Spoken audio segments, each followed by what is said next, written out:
성경 통독 22일 차입니다. 창세기 23장. 사라가 127세를 살았으니 이것이 곧 사라가 누린 횟수라. 사라가 가나안 땅 헤브론 곧 기랏 아르바에서 죽음에 아브라함이 들어가서 사라를 위하여 슬퍼하며 애통하다가 그 시신 앞에서 일어나 나가서 해 족속에게 말하여 이르되 나는 당신들 중에 나그네요 거류하는 자이니 당신들 중에서 내게 매장할 소유주를 주어 내가 나의 죽은 자를 내 앞에서 내어다가 장사하게 하시오. 해 족속이 아브라함에게 대답하여 이르되 내 주여 들으소서. 당신은 우리 가운데 있는 하나님이 세우신 지도자이시니 우리 묘실 중에서 좋은 것을 택하여 당신의 죽은 자를 장사하소서. 우리 중에서 자기 묘실에 당신의 죽은 자 장사함을 금할 자가 없으리이다. 아브라함이 일어나 그 땅 주민 헷 족속을 향하여 몸을 굽히고 그들에게 말하여 이르되 나로 나의 죽은 자를 내 앞에서 내어다가 장사하게 하는 일이 당신들의 뜻일진데 내 말을 듣고 나를 위하여 소알의 아들 에브론에게 구하여 그가 그의 밭머리에 있는 그의 막벨라 굴을 내게 주도록 하되 충분한 대가를 받고 그 굴을 내게 주어 당신들 중에서 매장할 소유주가 되게 하기를 원하노라 하매 에브론이 헷 족속 중에 앉아있더니 그가 헷 족속 곧 성문에 들어온 모든 자가 듣는 데서 아브라함에게 대답하여 이르되 내 주여 그리 마시고 내 말을 들으소서. 내가 그 밭을 당신에게 드리고 그 속의 굴도 내가 당신에게 드리되 내가 내 동족 앞에서 당신에게 드리오니 당신의 죽은 자를 장사하소서. 아브라함이 이에 그 땅의 백성 앞에서 몸을 굽히고 그 땅의 백성이 듣는 데서 에브론에게 말하여 이르되 당신이 합당히 여기면 청하건대 내 말을 들으시오. 내가 그 밭값을 당신에게 주리니 당신은 내게서 받으시오. 내가 나의 죽은 자를 거기 장사하겠노라. 에브론이 아브라함에게 대답하여 이르되 내 주여 내 말을 들으소서. 땅값은 은 400세겔이나 그것이 나와 당신 사이에 무슨 문제가 되리이까. 당신의 죽은 자를 장사하소서. 아브라함이 에브론의 말을 따라 에브론이 헷 족속이 듣는 데서 말한 대로 상인이 동용하는 은 400세겔을 달아 에브론에게 주었더니 마므레 앞 막벨라에 있는 에브론의 밭 곧 그 밭과 거기에 속한 굴과 그 밭과 그 주위에 둘린 모든 나무가 성문에 들어온 모든 헷 족속이 보는 데서 아브라함의 소유로 확정된지라. 그 후에 아브라함이 그 아내 사라를 가나안 땅 마므레 앞 막벨라 밭 굴에 장사하였더라. 마므레는 곧 헤브론이라. 이와 같이 그 밭과 거기에 속한 굴이 헷 족속으로부터 아브라함이 매장할 소유지로 확정되었더라. 마태복음 22장입니다. 예수께서 다시 비유로 대답하여 이르시되 천국은 마치 자기 아들을 위하여 혼인잔치를 베푼 어떤 임금과 같으니 그 종들을 보내어 그 청한 사람들을 혼인잔치에 오라 하였더니 오기를 싫어하거늘 다시 다른 종들을 보내며 이르되 청한 사람들에게 이르기를 내가 오찬을 준비하되 나의 소와 살진 짐승을 잡고 모든 것을 갖추었으니 혼인잔치에 오소서 하라 하였더니 그들이 돌아보지도 않고 한 사람은 자기 밭으로 한 사람은 자기 사업하러 가고 그 남은 자들은 종들을 잡아 모욕하고 죽이니 임금이 노하여 군대를 보내어 그 살인한 자들을 진멸하고 그 동네를 불사르고 이에 종들에게 이르되 혼인잔치는 준비되었으나 청한 사람들은 합당하지 아니하니 내 거리 길에 가서 사람을 만나는 대로 혼인잔치에 청하여 오라 한대 종들이 길에 나가 악한 자나 선한 자나 만나는 대로 모두 데려오니 혼인잔치에 손님들이 가득한지라. 임금이 손님들을 보러 들어올세 거기서 예복을 입지 않은 한 사람을 보고 이르되 친구여 어찌하여 예복을 입지 않고 여기 들어왔느냐 하니 그가 아무 말도 못하거늘 임금이 사원들에게 말하되 그 손발을 묶어 바깥 어두운 데에 내 던지라. 거기서 슬피 울며 이를 갈게 되리라 하니라. 청함을 받은 자는 많되 택함을 입은 자는 적으니라. 이에 바리새인들이 가서 예수께 어떻게 하면 예수를 말의 올무에 걸리게 할까 상의하고 자기 제자들을 헤롯 당원들과 함께 예수께 보내어 말하되 선생님이여 우리가 아노니 당신은 참되시고 진리로 하나님의 도를 가르치시며 아무도 꺼리는 일이 없으시니 이는 사람을 외모로 보지 아니하심이니이다. 그러면 당신의 생각에는 어떠한지 우리에게 이르소서. 가이사에게 세금을 바치는 것이 옳으니까 옳지 아니하니까 하니 예수께서 그들의 악함을 아시고 이르시되 외식하는 자들아 어찌하여 나를 시험하느냐. 세금 낼 돈을 내게 보이라 하시니 데나리온 하나를 가져왔거늘 예수께서 말씀하시되 이 형상과 이 글이 누구의 것이냐. 이르되 가이사의 것이니이다. 이에 이르시되 그런즉 가이사의 것은 가이사에게 하나님의 것은 하나님께 바치라 하시니 그들이 이 말씀을 듣고 놀랍게 여겨 예수를 떠나가니라.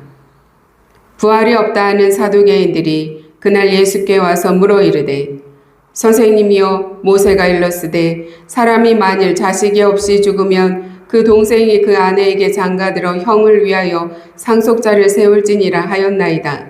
우리 중에 7형제가 있었는데 마지가 장가들었다가 죽어 상속자가 없으므로 그 아내를 그 동생에게 물려주고 그 둘째와 셋째로 7째까지 그렇게 하다가 최후에 그 여자도 죽었나이다.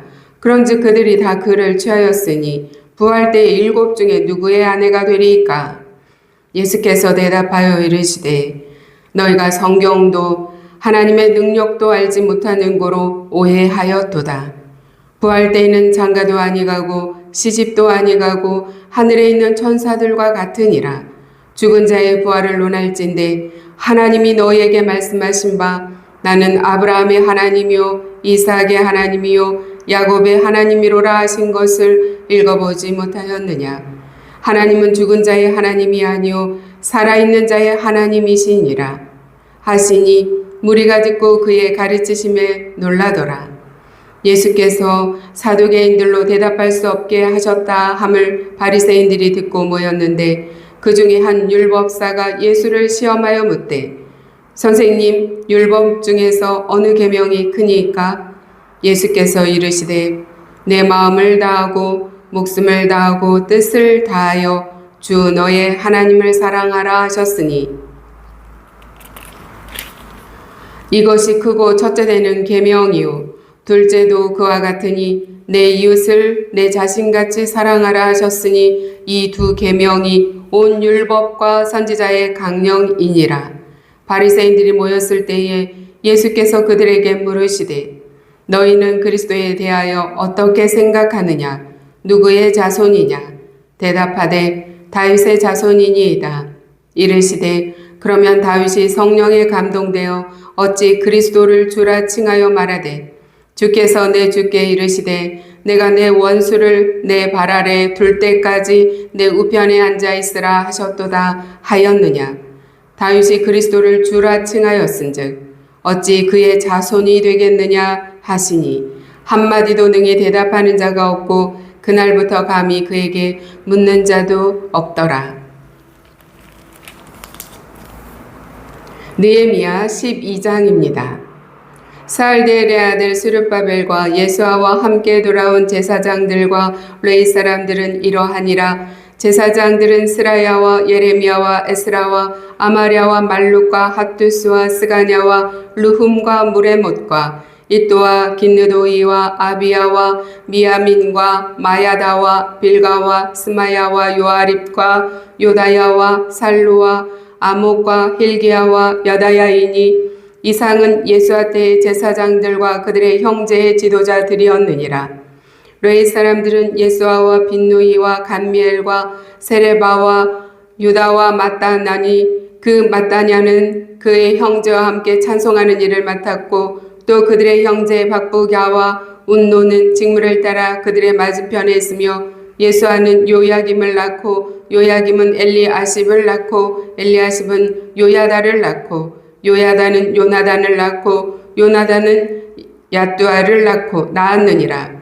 요아김 때의 제사장 족장된 자는 스라야 족속에는 무라야요, 예레미야 족속에는 하나냐요, 에스라 족속에는 무슬람이요, 아마랴 족속에는 여호하나니요, 말루기 족속에는 요나단이요, 스나냐 족속에는 요셉이요, 하림 족속에는 아드나요, 무라엿 족속에는 헬게요, 이또 족속에는 스가라요, 긴느돈 족속에는 무슬람이요, 아비야 족속에는 시그리요, 미냐민 곧 모야다 족속에는 빌데요, 빌가 족속에는 삼무아요, 스마냐 족속에는 여호나단이요, 요아립 족속에는 마뜨네요, 여다야 족속에는 우시요, 살레 족속에는 갈레요, 아목 족속에는 에벨이요, 힐기야 족속에는 하사바요, 요다야 족속에는 느다넬이었느니라. 엘리야십과 요야다와 요하난과 야뚜아 때에 레위 사람의 족장이 모두 책에 기록되었고, 바사왕 다리오 때에 제사장도 책에 기록되었고, 레위 자손의 족장들은 엘리야십의 아들 요하난 때까지 역대 지략에 기록되었으며, 레위 족속의 지도자들은 하사바와 세레바와 감미엘의 아들 예수아라. 그들은 그들의 형제의 맞은편에 있어 하나님의 사람 다윗의 명령대로 순서를 따라 주를 찬양하며 감사하고, 마따냐와 박부갸와 오바댜와 무슬람과 달몬과 악굽은 다 문지기로서 순서대로 문안의 곡간을 파수하였나니, 이상의 모든 사람들은 요사닥의 손자 예수아의 아들 요야김과 총독 느헤미야와 제사장 겸 학사 에스라 때에 있었느니라. 예루살렘 성벽을 봉헌하게 되니 각처에서 레위 사람들을 찾아 예루살렘으로 데려다가 감사하며 노래하며 재금을 치며 비파와 수금을 타며 즐거이 봉헌식을 행하려 하매, 이에 노래하는 자들이 예루살렘 사방들과 느도바 사람의 마을에서 모여들고 또 벳길갈과 게바와 아스마웻들에서 모여들었으니, 이 노래하는 자들은 자기들을 위하여 예루살렘 사방에 마을들을 이루었음이라. 제사장들과 레위 사람들이 몸을 정결하게 하고 또 백성과 성문과 성벽을 정결하게 하니라. 이에 내가 유다의 방백들을 성벽 위에 오르게 하고 또 감사 찬송하는 자의 큰 무리를 둘로 나누어 성벽 위로 대오를 지어가게 하였는데, 한 무리는 오른쪽으로 분문을 향하여 가게 하니 그들의 뒤를 따르는 자는 호세야와 유다 지도자의 절반이요, 또 아사랴와 에스라와 무슬람과 유다와 베냐민과 스마야와 예레미야이며, 또 제사장들의 자손 몇 사람이 나팔을 잡았으니 요나단의 아들 스마야의 손자 마따냐의 증손 미가야의 현손 삭굴의 5대손 아삽의 6대손 스가랴와 그의 형제들인 스마야와 아사렐과 밀랄레와 길랄레와 미에와 마에와 느다넬과 유다와 하나니라. 다 하나님의 사람 다윗의 악기를 잡았고, 학사 에스라가 앞서서 샘문으로 전진하여 성벽으로 올라가는 곳에 이르러 다윗성의 층계로 올라가서 다윗의 궁 윗길에서 동쪽으로 향하여 수문에 이르렀고, 감사 찬송하는 다른 무리는 왼쪽으로 행진하는데, 내가 백성의 절반과 더불어 그 뒤를 따라 성벽 위로 가서 화덕망대 윗길로 성벽 넓은 곳에 이르고 에브라임 문 위로 옛문과 어문과 하나넬 망대와 함메아 망대를 지나 양문에 이르러 감옥 문에 멈추매, 이에 감사 찬송하는 두 무리가 하나님의 전에 섰고 또 나와 민장의 절반도 함께 하였고, 제사장 엘리야김과 마아세야와 미냐민과 미가야와 엘요에네와 스가랴와 하나냐는 다 나팔을 잡았고, 또 마아세야와 스마야와 엘라살과 우시와 여호하난과 말기야와 엘람과 에셀이 함께 있으며 노래하는 자는 크게 찬송하였는데, 그 감독은 예스라이야라. 이날에 무리가 큰 제사를 드리고 심히 즐거워하였으니 이는 하나님이 크게 즐거워하게 하셨음이라. 부녀와 어린아이도 즐거워하였으므로 예루살렘이 즐거워하는 소리가 멀리 들렸느니라. 그날에 사람을 세워 곳간을 맡기고 제사장들과 레위 사람들에게 돌릴 것 곧 율법에 정한 대로 거제물과 처음 익은 것과 11조를 모든 성읍밭에서 거두어 이 곳간에 쌓게 하였노니 이는 유다 사람이 섬기는 제사장들과 레위 사람들과 말미암아 즐거워하기 때문이라. 그들은 하나님을 섬기는 일과 결례의 일을 힘썼으며 노래하는 자들과 문지기들도 그리하여 모두 다윗과 그의 아들 솔로몬의 명령을 따라 행하였으니 옛적 다윗과 아삽의 때에는 노래하는 자의 지도자가 있어서 하나님께 찬송하는 노래와 감사하는 노래를 하였음이며 스룹바벨 때와 느헤미야 때에는 온 이스라엘이 노래하는 자들과 문지기들에게 날마다 쓸 몫을 주되 그들이 성별한 것을 레위 사람들에게 주고 레위 사람들은 그것을 또 성별하여 아론 자손에게 주었느니라. 사도행전 22장입니다. 부형들아, 내가 지금 여러분 앞에서 변명하는 말을 들으라. 그들이 그가 히브리 말로 말함을 듣고 더욱 조용한지라. 이어 이르되 나는 유대인으로 길리기아 다소에서 났고 이 성에서 자라 가말리엘의 문화에서 우리 조상들의 율법의 엄한 교훈을 받았고 오늘 너희 모든 사람처럼 하나님께 대하여 열심히 있는 자라. 내가 이 돌을 박해하여 사람을 죽이기까지 하고 남녀를 결박하여 옥에 넘겼노니 이에 대제사장과 모든 장로들이 내 증인이라. 또 내가 그들에게서 다메섹 형제들에게 가는 공문을 받아가지고 거기 있는 자들도 결박하여 예루살렘으로 끌어다가 형벌받게 하려고 가더니 가는 중 다메섹에 가까이 갔을 때에 오정쯤 되어 호련히 하늘로부터 큰 빛이 나를 둘러 비치매 내가 땅에 엎드려져 들으니 소리가 있어 이르되 사울아 사울아 내가 왜 나를 박해하느냐 하시거늘 내가 대답하여 주님 누구시니까 하니 이르시되 나는 내가 박해하는 나사렛 예수라 하시더라. 나와 함께 있는 사람들이 빛은 보면서도 나에게 말씀하시는 이의 소리는 듣지 못하더라. 내가 이르되 주님 무엇을 하리이까? 주께서 이르시되 일어나 다메섹으로 들어가라. 내가 해야 할 모든 것을 거기서 누가 이르리라 하시거늘 나는 그 빛의 광채로 말미암아 볼 수 없게 되었으므로 나와 함께 있는 사람들의 손에 끌려 다메섹에 들어갔노라. 율법에 따라 경건한 사람으로 거기 사는 모든 유대인들에게 칭찬을 듣는 아나니아라 하는 이가 내게 와 곁에 서서 말하되 형제 사울아 다시 보라 하거늘 즉시 그를 쳐다보았노라. 그가 또 이르되 우리 조상들의 하나님이 너를 택하여 너로 하여금 자기 뜻을 알게 하시며 그 의인을 보게 하시고 그 입에서 나오는 음성을 듣게 하셨으니 내가 그를 위하여 모든 사람 앞에서 내가 보고 들은 것의 증인이 되리라. 이제는 왜 주저하느냐? 일어나 주의 이름을 불러 세례를 받고 너의 죄를 씻으라 하더라. 후에 내가 예루살렘으로 돌아와서 성전에서 기도할 때에 황홀한 중에 봄에 주께서 내게 말씀하시되 속히 예루살렘에서 나가라. 그들은 내가 내게 대하여 증언하는 말을 듣지 아니하리라 하시거늘 내가 말하기를 주님 내가 주를 믿는 사람들을 가두고 또 각 회당에서 때리고 또 주의 증인 스데반이 피를 흘릴 때에 내가 곁에 서서 찬성하고 그 죽이는 사람들의 옷을 지킨 줄 그들도 아나이다. 나더러 또 이르시되 떠나가라. 내가 너를 멀리 이방인에게로 보내리라 하셨느니라.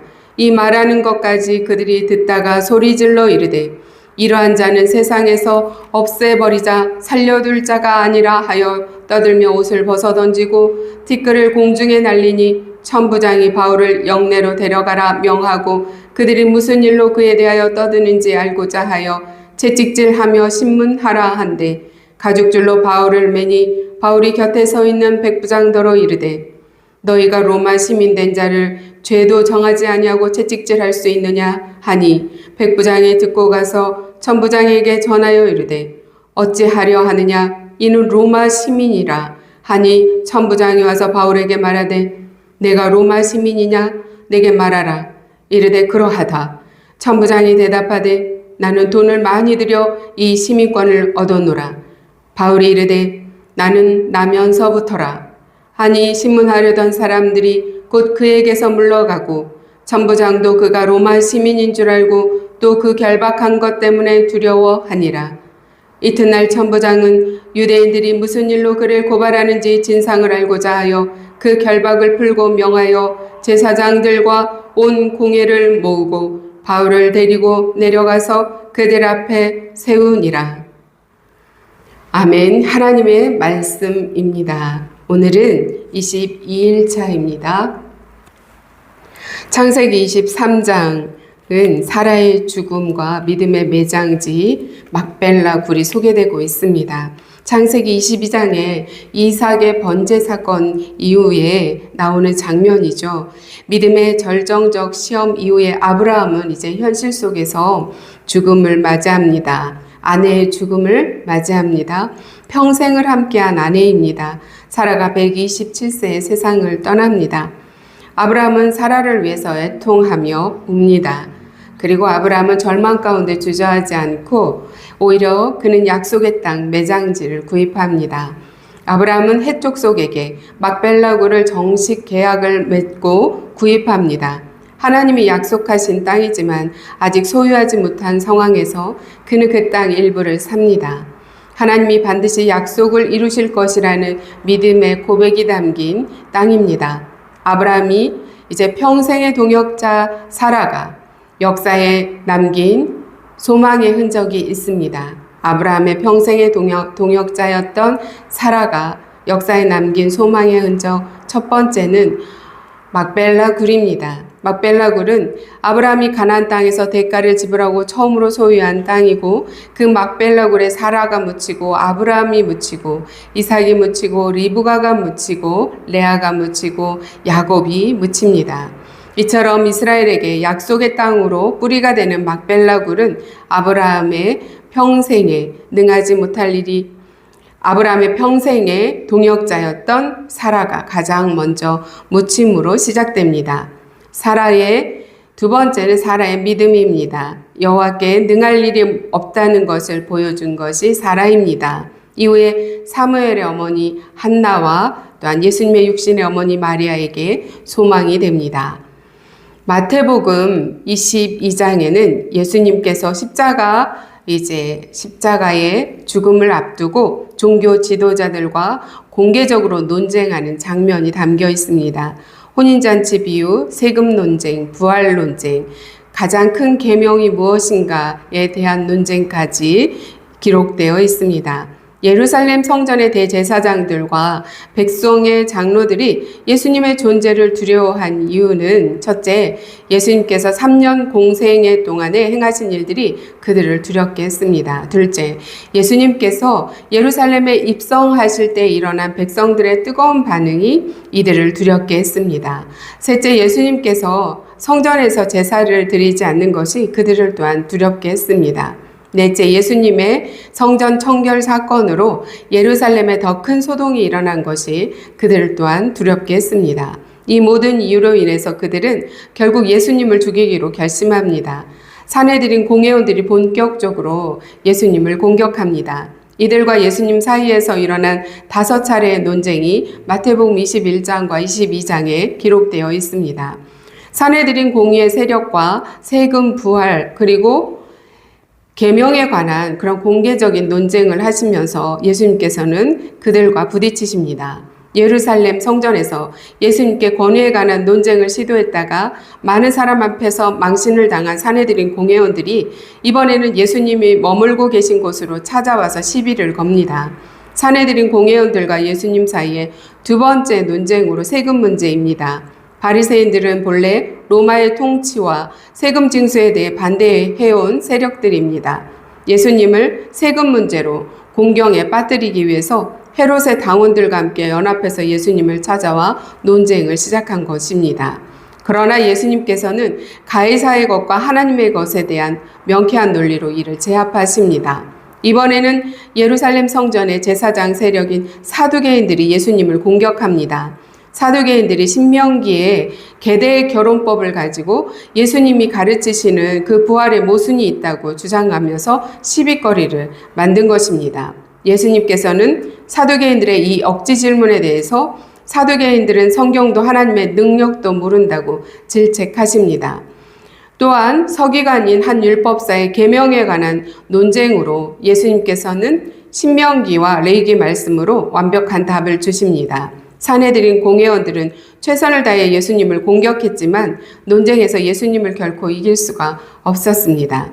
다섯 번째이자 마지막 논쟁은 예수님께서 먼저 선제 공격을 하시는데 논쟁의 주제는 그리스도의 신분에 대해서입니다. 율법 전문가들이라 할 수 있는 바리새인들이 메시아는 다윗의 후손이라고 답하자 예수님께서는 시편 말씀을 통해서 바리새인들의 잘못된 메시아관을 바로잡아 주십니다. 메시아는 인간이면서 하나님이며 신성과 인성을 함께 가지고 계신 분이라는 것을 가르친 것입니다. 이날 이후로 사내들인 공회는 논쟁 대신에 예수님을 죽일 모의만 하게 됩니다. 느헤미야 12장은 성벽이 이제 재건이 된 성벽을 봉헌하고 감사의 예배를 드리는 장면이 담겨져 있습니다. 느헤미야 4장에서 방해 세력이 있었어요. 5장에서는 내부의 갈등이 일어났고 8장에서 에스라가 말씀을 읽으면서 말씀이 회복이 되어지고 9장에서는 그 귀한 공동체가 회개를 하게 됩니다. 10장에서는 언약의 결단을 서로 하게 되죠. 이러한 긴 여정이 마침내 이제 성벽 봉헌 예배로 이제 이르게 되었습니다. 총독 느헤미야는 백성들의 그 거주지를 재배치하고 난 다음에 성전 제사와 직무를 위해서 제사장과 레위인의 명단을 조사해서 기록하였습니다. 1차로 귀환한 제사장들과 레위인들의 명단, 대제사장 예수아의 자손들 명단, 제사장 족장들 명단, 레위 족장들의 계보와 명단들을 적었습니다. 예루살렘의 의미는 성전에 있었고 성전의 의미는 하나님을 섬기는 사람들에게 있었습니다.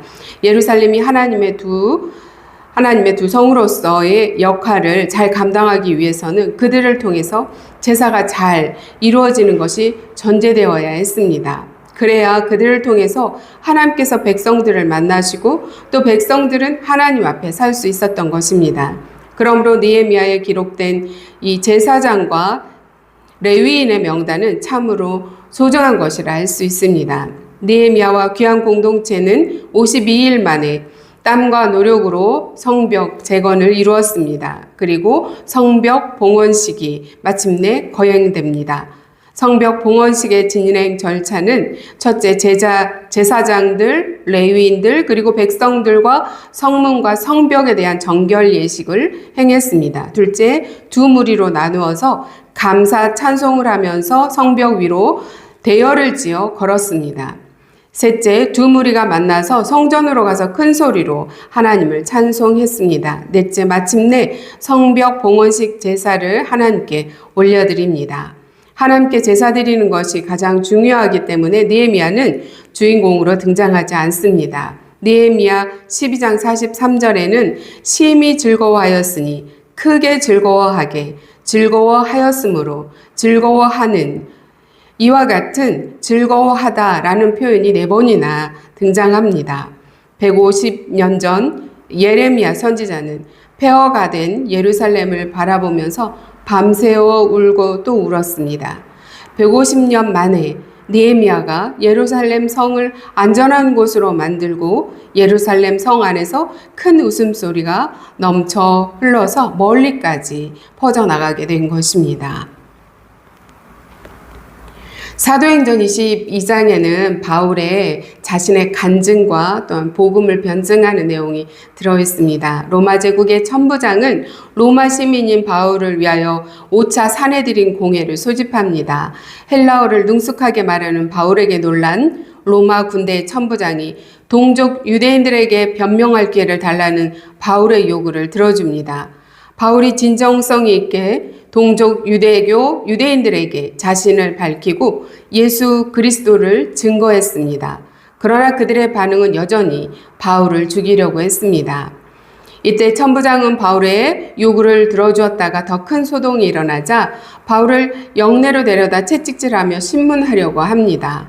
가죽줄로 바울을 매서 신문하려는 바로 그 순간에 그제야 바울이 자신이 로마 시민권자임을 밝힙니다.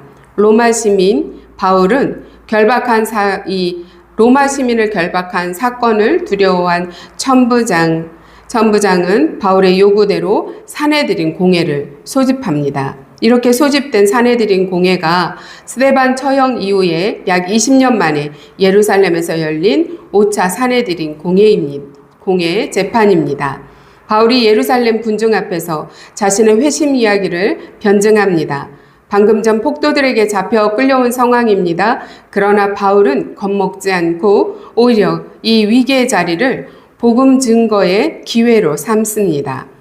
바울은 솔직하게 자신의 과거를 고백합니다. 그는 율법의 열심이었고 그리스도인들을 핍박했고 스데반의 죽음에 동의했고 이 모든 것들을 변명하지 않습니다. 자신이 어떤 사람이었는지, 과거에 어떤 사람이었는지를 드러내며 복음을 증거합니다. 다메섹 도상에서 빛이 바울을 둘러비치고 예수님의 음성이 들렸습니다. 사울아, 사울아, 내가 왜 나를 박해하느냐? 바울이 찾아간 것이 아니라 하나님이 먼저 찾아오신 것입니다. 복음은 이렇게 하나님이 먼저 찾아오시는 은혜입니다. 가장 반대하던 자도 하나님이 찾아오시면 복음의 증인으로 바뀌게 됩니다. 하나님은 바울에게 이방인에게 가서 복음을 전하라고 합니다. 그래서 이방인을 향한 사도가 됩니다. 구원받은 증인으로서의 삶을 살게 됩니다. 바울은 핍박 속에서도 복음을 부끄러워하지 않았습니다. 은혜를 경험했기 때문에 은혜를 경험한 사람으로서 침묵하지 않고 주 예수 그리스도의 복음을 전했습니다. 오늘 내 본문은 모두 갈등, 죽음, 핍박, 논쟁, 이와 같은 현실이 펼쳐집니다. 이 현실 속에서 하나님의 백성은 어떻게 반응해야 하는가? 창세기 23장에서 사라의 죽음 앞에 있는 아브라함은 절망하지 않고 약속을 믿는 행동으로서 막벨라 굴을 구입합니다. 마태복음 22장에서 예수님께서는 종교 지도자들의 공격 속에서도 진리와 지혜로 응답하십니다. 느헤미야 12장에서 긴 재건 끝에 공동체는 감사와 예배로 하나님께 응답합니다. 사도행전 22장은 바울은 핍박과 오해 속에서도 복음의 증인으로서의 삶으로 응답합니다. 믿음은 위기와 전환의 순간에 하나님께 믿음으로 응답하는 것입니다. 믿음은 위기 속에서 하나님께 응답하는 것입니다. 믿음은 삶의 전환기에 하나님께 응답하는 것입니다. 기도하시겠습니다. 하나님 아버지, 상실 속에서도 약속을 붙드는 믿음을 주옵소서. 형식적인 신앙이 아니라 하나님을 사랑하는 마음을 회복하여 주옵소서. 바울처럼 받은 은혜를 담대히 증거하는 증인의 삶을 살게 하여 주옵소서. 오늘도 믿음으로 응답하며 사는 우리가 되게 하여 주옵소서. 예수님의 이름으로 기도합니다. 아멘.